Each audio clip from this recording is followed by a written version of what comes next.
Bienvenue dans un nouvel épisode de La Lettre Pro, le podcast intelligence artificielle, où nous vous apportons les dernières nouvelles du monde de la radio et du podcast, automatisées par l'intelligence artificielle à partir de nos articles quotidiens.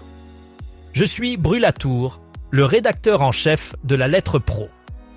Aujourd'hui, nous allons explorer quelques-unes des nouvelles les plus marquantes du jour. La grande musique a été récompensée au prestigieux club des directeurs artistiques. Boulogne accueillera une étape du Radio Tour 2025 et les portails féminins ont capté 22,3 millions d'internautes en août 2025. Nous parlerons également de l'arrivée de David Lantin sur 47 FM avec un jeu inédit et de la radio communautaire au Royaume-Uni qui a levé 901 742 livres sterling en un seul round. Enfin, nous aborderons l'impact du streaming payant en Europe et la force des radios locales italiennes selon Audi Radio 2025. Aujourd'hui, nous mettons à l'honneur la grande musique qui a été récompensée au Club des directeurs artistiques. Cet événement prestigieux, qui célèbre chaque année les meilleurs talents créatifs dans l'industrie artistique, a reconnu la grande musique pour son innovation et son influence dans le paysage musical actuel. Le Club des directeurs artistiques est connu pour son exigence et son haut niveau d'appréciation des œuvres artistiques, ce qui rend cette distinction particulièrement notable. La grande musique a su se démarquer par son originalité et sa capacité à repousser les limites de la création musicale, consolidant ainsi sa place au sein de l'élite artistique. Cette reconnaissance est non seulement un honneur pour les créateurs de la grande musique, mais elle souligne également l'importance de l'innovation continue dans l'industrie de la musique. Boulogne se prépare à accueillir une étape du Radio Tour 2025 le 9 octobre prochain. Cette journée sera consacrée aux conférences et échanges autour de la radio locale et du numérique. Le thème central sera proximité augmentée, explorant les changements dans les usages et les enjeux liés au DAB+, au podcast, à l'intelligence artificielle, ainsi qu'aux nouvelles connexions entre les antennes, le terrain et le digital. Nous discuterons de la traduction concrète de la proximité par les radios locales franciliennes en abordant les leviers éditoriaux et l'ancrage territorial. Un focus sera mis sur les formats multiplateformes tels que la radio linéaire, le podcast natif et les enceintes connectées. La journée se terminera par une table ronde sur la proximité augmentée en action, mettant en avant des exemples concrets intégrant le podcast, l'intelligence artificielle et la diffusion numérique. Cet événement se déroulera au Mercure Boulogne, à Boulogne-Billancourt, avec des séquences coup de cœur présentées par La Lettre Pro et Podcast Magazine. En août 2025, Médiamétrie a annoncé qu'un total de 56,4 millions de Français s'étaient connectés à Internet, représentant 88% de la population. Parmi eux, 22,3 millions ont visité des sites et applications éditoriaux féminins, ce qui représente plus d'un tiers des internautes. Ces portails captent l'attention de 40% des Françaises et 29% des hommes. Les femmes entre 25 et 49 ans sont particulièrement actives, avec 48% d'entre elles visitant ces sites au moins une fois par mois, un chiffre qui atteint 52% chez les femmes de catégorie socio-professionnelle supérieure plus. Le Journal des femmes est en tête avec 14,6 millions de visiteurs uniques mensuels, suivis de Femmes Actuelles et Elle. Cette tendance souligne l'importance croissante des portails féminins dans le paysage numérique français. David Lantin rejoint 47 FM avec un jeu inédit dédié au Lot-et-Garonne.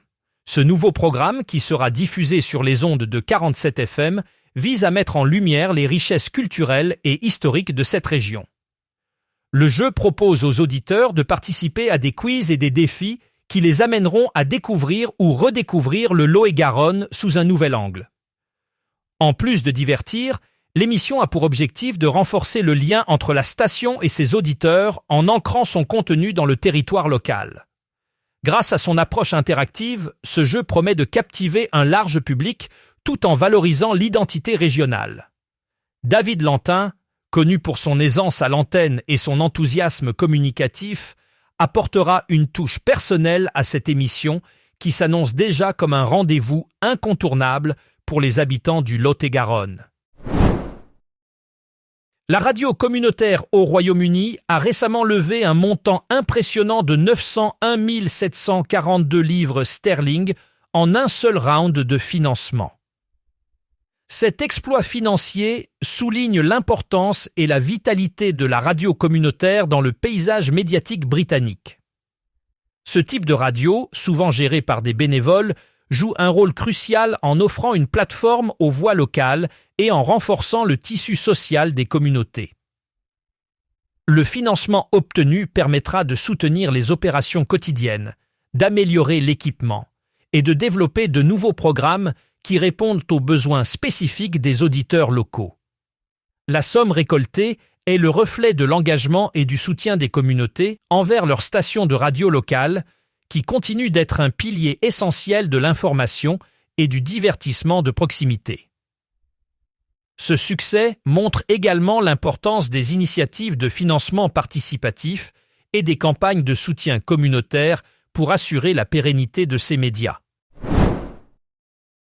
Rajar, l'organisme britannique de mesure d'audience radio, a publié dans son rapport Audio Time 2025 une frise chronologique fascinante retraçant un siècle d'innovation audio. Cette frise met en lumière les étapes techniques majeures qui ont façonné la radio et l'audio depuis les premières diffusions hertziennes jusqu'au service à la demande actuelle. On y découvre la transition de la radio AM à la FM, puis au DAB et DAB+, ainsi que l'émergence des formats hybrides et connectés. Parallèlement, l'évolution de l'écoute à la demande est illustrée, passant du phonographe aux fichiers numériques et au streaming. Les smartphones et enceintes intelligentes sont également soulignés comme support clé de l'écoute moderne.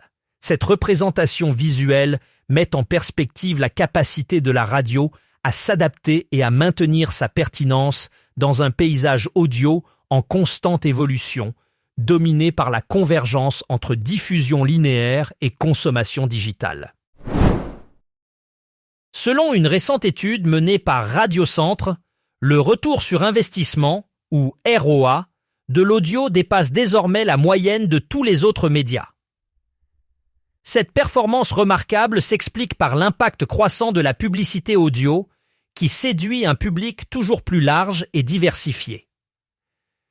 Les résultats de l'étude montrent que l'audio capte l'attention des auditeurs de manière unique, ce qui se traduit par une efficacité accrue des campagnes publicitaires. En outre, l'essor des plateformes de streaming et des podcasts a renforcé la position de l'audio comme canal privilégié pour les annonceurs cherchant à atteindre des audiences ciblées. Radiocentre souligne que l'audio offre une flexibilité et une adaptabilité qui le rendent particulièrement attrayant dans un paysage médiatique en constante évolution. Cette tendance confirme l'importance croissante de l'audio dans les stratégies marketing modernes, où la personnalisation et l'engagement sont des facteurs clés de succès. Le streaming payant est devenu un moteur crucial de la croissance musicale en Europe. Cette tendance s'explique par l'augmentation constante du nombre d'abonnés à des services comme Spotify, Apple Music et Deezer. Ces plateformes, en offrant un accès illimité à un catalogue vaste et diversifié, ont transformé la manière dont les consommateurs découvrent et écoutent de la musique. En conséquence, les revenus générés par le streaming payant ont dépassé ceux des ventes physiques et des téléchargements numériques. Cette progression est également soutenue par des partenariats stratégiques entre les plateformes et les artistes qui bénéficient d'une visibilité accrue et de nouvelles sources de revenus. De plus, le développement de technologies avancées, telles que l'intelligence artificielle, permet d'améliorer l'expérience utilisateur en proposant des recommandations personnalisées. Ce changement de paradigme dans l'industrie musicale européenne souligne l'importance croissante du numérique dans la consommation musicale moderne. Les résultats d'Audi Radio 2025 ont mis en lumière la force des radios locales italiennes, révélant leur rôle central dans le paysage médiatique du pays. Marco Rossignoli, coordinateur d'Aeranti Corallo, a salué l'engagement des plus de 2000 employés travaillant quotidiennement pour ces stations. Ces radios locales jouent un rôle crucial dans la diffusion d'informations régionales et la promotion de la culture locale, tout en s'adaptant aux évolutions technologiques et aux attentes des auditeurs. Grâce à leur proximité avec le public, elles réussissent à créer un lien fort et authentique avec leurs auditeurs, ce qui se traduit par une audience fidèle et engagée. Audi Radio 2025 souligne ainsi l'importance de soutenir et de valoriser ces acteurs locaux qui contribuent à la diversité et à la richesse du paysage radiophonique italien.